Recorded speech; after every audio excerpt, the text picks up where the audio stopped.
On the 10th of November, Xbox is launching not just one, but two brand new next-gen consoles, the Xbox Series S and the Xbox Series X. This is a bit of a first, so it's understandable if you're not sure which one is right for you. The key thing to remember is that both will play the same library of Xbox games as each other, so you won't miss out on any titles whichever you choose. Now, we're going to run you through all the similarities and differences between the X and the S, from specs to size, so you can make a fully informed decision. So strap in, we're taking a deep dive. Okay, let's start with the single biggest difference between the two: how much they cost. The Series S comes in at £249.99, in other words, ridiculously cheap for a next-gen console on launch day. And you can save even more with Xbox All Access, which gets you the console plus 2 years of Xbox Game Pass Ultimate for just £20.99 a month.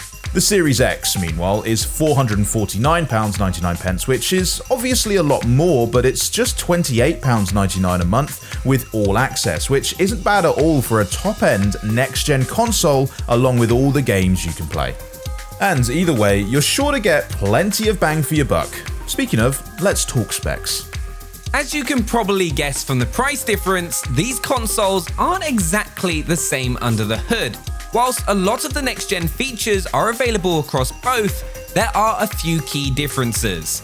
They're both powered by a custom Zen 2 8-core processor, but the Series X CPU will run at a maximum of 3.8 GHz per core, compared to 3.6 GHz for the Series S. When it comes to memory, meanwhile, the X is packing 16 GB of GDDR6 RAM versus 10 GB on the S. In real terms, this shouldn't make too much difference, but the big thing you need to know about is the GPU. That's the graphics card to you and me. So in both cases, you're looking at a custom AMD RDNA 2 GPU, but with different numbers of compute units, 20 for the Series S and 52 for the X. That equals more computing power, which is measured in teraflops. The Series S is packing 4 teraflops, but for the Series X, that jumps up to 12 teraflops, making it twice as powerful as the Xbox One X. But what does that actually mean? Basically, the Xbox Series X can output graphics at true 4K. That's 3840 by 2160 or over 8 million pixels, whereas the Series S is capped at 1440p or 2560 by 1440, which is around 3.6 million pixels. So if you're a graphics fiend with a huge 4K TV, you'll probably want to opt for the more powerful Xbox Series X, but the Series S can upscale to 4K, and both consoles have the power to run games at a blistering 120 FPS, and they both support ray tracing for incredibly realistic lighting. So whichever you go for, the games are guaranteed to look gorgeous. We tend to think of generational leaps in terms of graphical oomph, and these consoles have got plenty of that. But something that's going to be a literal game changer with the next gen is storage. See, both the Xbox Series S and X use NVMe SSD drives, which are way faster than a traditional hard drive. You get 512 GB of storage with an S, or double that with the X. But speed is the important thing here. Whichever console you go for, you'll get much smaller loading times and make use of the new Quick Resume feature, which lets you jump straight back into games you were playing, even switching between multiple titles seamlessly, regardless of whether it's been plugged in or not. Some people have already tested it after 24 hours of no power, and it still boots up the games via Quick Resume. Mad. Basically, you're going to be spending a whole lot of time playing games rather than waiting around for them to load. And if you want more, both consoles can be expanded via a dedicated port that adds an extra terabyte of storage with all the same performance. Or you can plug your own external drive in via USB 3.1, just be aware that it won't benefit from those same speed boosts. Okay, so what about physical media? Well, the Xbox Series X has a 4K UHD Blu-ray drive, so you can stick in games and films, but the Series S is all digital.